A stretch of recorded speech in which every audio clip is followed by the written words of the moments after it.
मनालीची रात्र त्या दिवशी काहीतरी वेगळीच होती. हवेमध्ये एक वेगळाच थंडक होती, जसं ते कोणाला तरी चेतावणी देत असेल. आभाळ हळूहळू काळे होऊन त्या घाटीच्या वरती फिरत होते.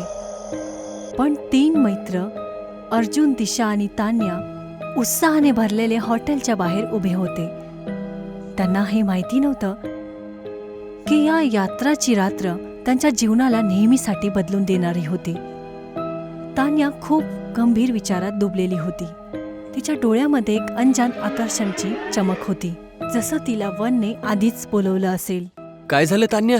जेव्हाही तू विचार करते तुझ्या डोक्यात काही चालत राहतं. तान्या हलकसं हसते. मनाली आली आणि हिडंबा देवीच्या मंदिरात नाही गेलं तर काहीच नाही केलं. या वाक्याने दिशाच्या मनामध्ये एकदमच गंभीर विचार केला. काय बोलणं आहे तुझं? तान्या हसते, एक वेगळ्या आणि अनोळख्या हास्याने. तुला तर माहिती आहे मला ॲडव्हेंचर सारख्या जागेवरती फिरायला किती आवडतं. आपण सकाळीच जाऊया. तिच्या आवाजामध्ये एक वेगळाच आग्रह होता, जशी ही योजना तिने नाही, कोणी वेगळ्याच व्यक्तीने तिच्या मनात टाकली असेल. दुसऱ्या सकाळी एक घनदाट जंगलमध्ये 3घी जण निघून जातात. झाडं एवढी उंच होती की सूर्याची किरणही तिथे मुश्किलने यायची. हवेमध्ये एक वेगळाच गंध होता आणि एहसास पण असा जो मनुष्यातला नव्हता. अर्जुन, दिशा आणि तान्या मंदिरच्या आतमध्ये पोचतात. मंदिराच्या जुन्या लाकड्या काळी मूर्ती एक असा माहोल बनवत होती ज्याला बघून कोणीही श्रद्धाने वाकेल. पण तान्या हसायला लागली. एवढ्या जुन्या मूर्त्यांना देवी म्हणून पूजतात? सिरियसली? खरंच? तिचा आवाज जसा एक तीर म्हणून पूर्ण जंगलामध्ये गुंजायला लागला. जंगल अचानक शांत झाला, खूप शांत. अर्जुन आणि दिशाही हलकं श्वासही दाबू शकले नाही. तेवढ्यातच मंदिराच्या सीड्याच्या मागून एक म्हातारी बाई येते. तिचं चालणं खूप हळू होतं, सहवास खूप भारी होता. तिच्या डोळ्यामध्ये लालशी चमक होती. चेहरा झुरियांनी नाही तर एक रहस्याने भरलेला होता.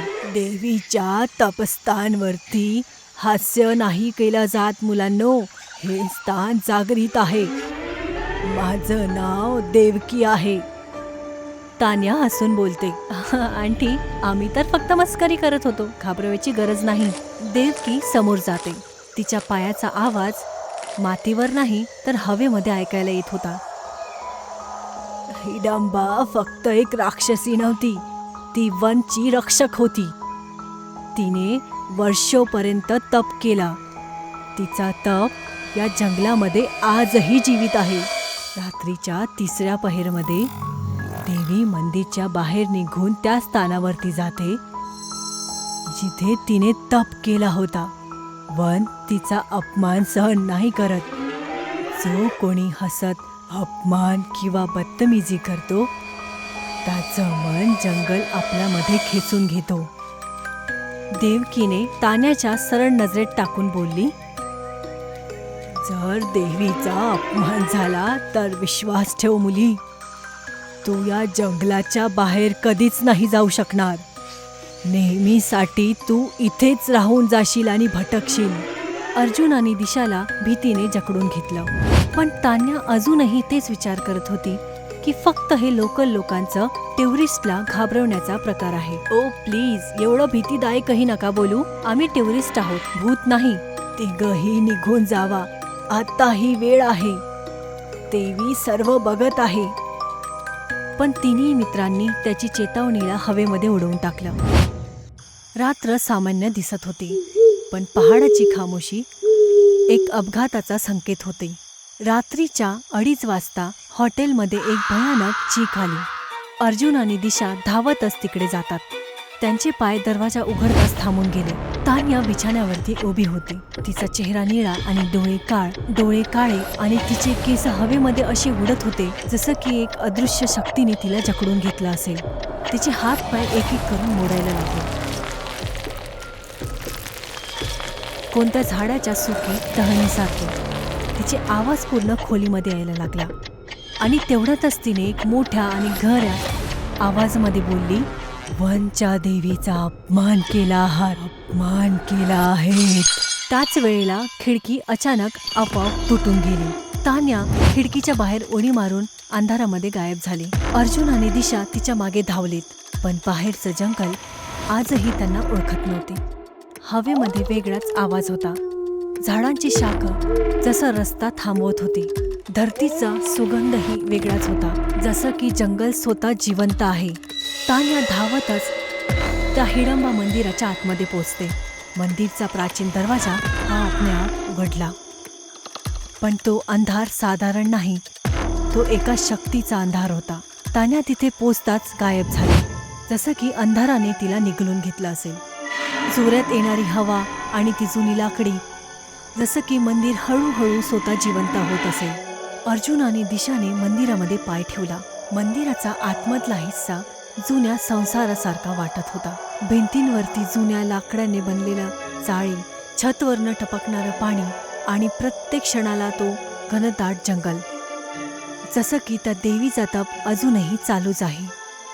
अर्जुन आणि दिशाने आतमध्ये पाय टाकताच समजलं की हे मंदिर आता एक ईश्वरचं स्थान नाही, तर एक आत्माचा निवास आहे.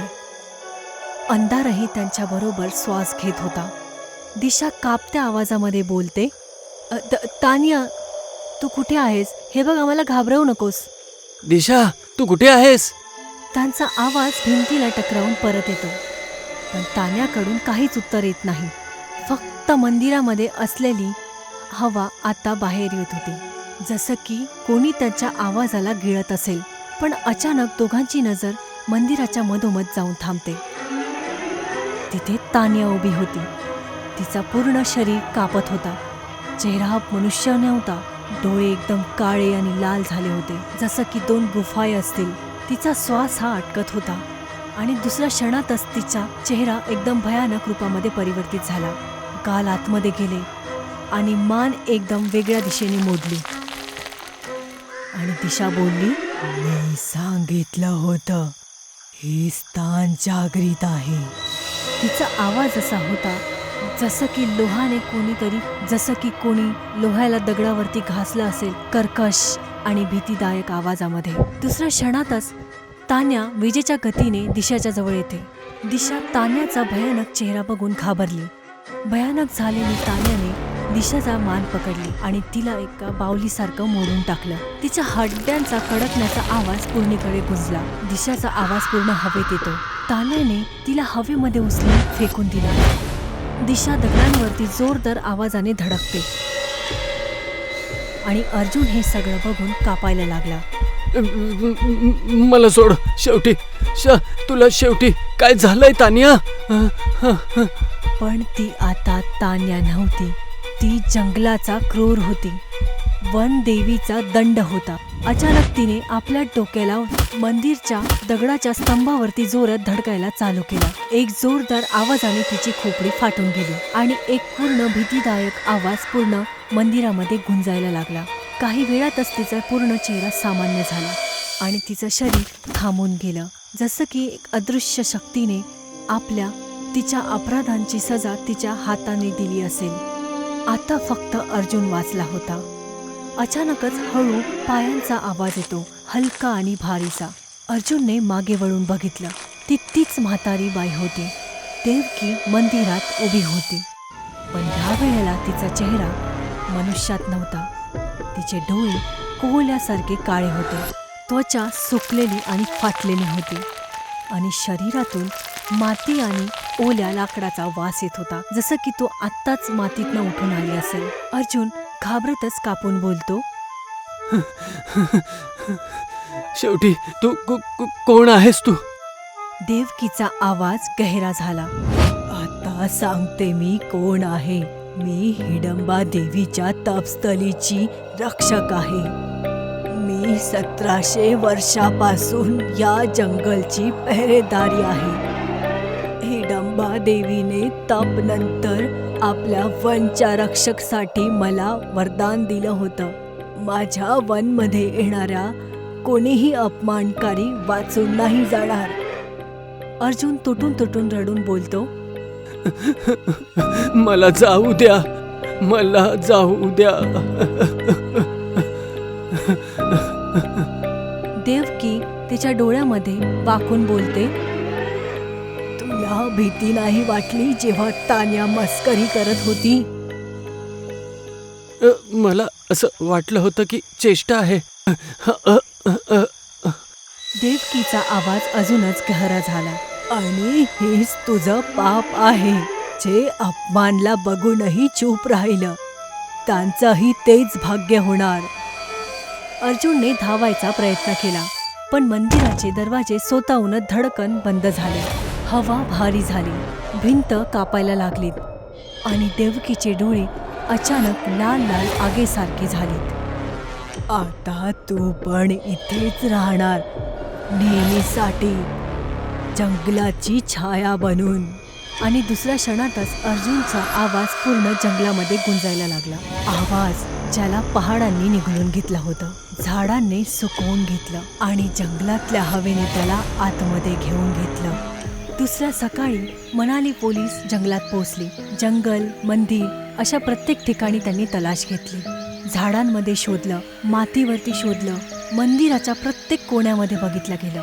नाही तान्या भेटली, ना दिशा, नाही अर्जुन. तिघांचाही काहीच निशाण नाही मिळाला, जसं की ते पहाडाने त्यांना नेहमीसाठी निघळून घेतलं असेल.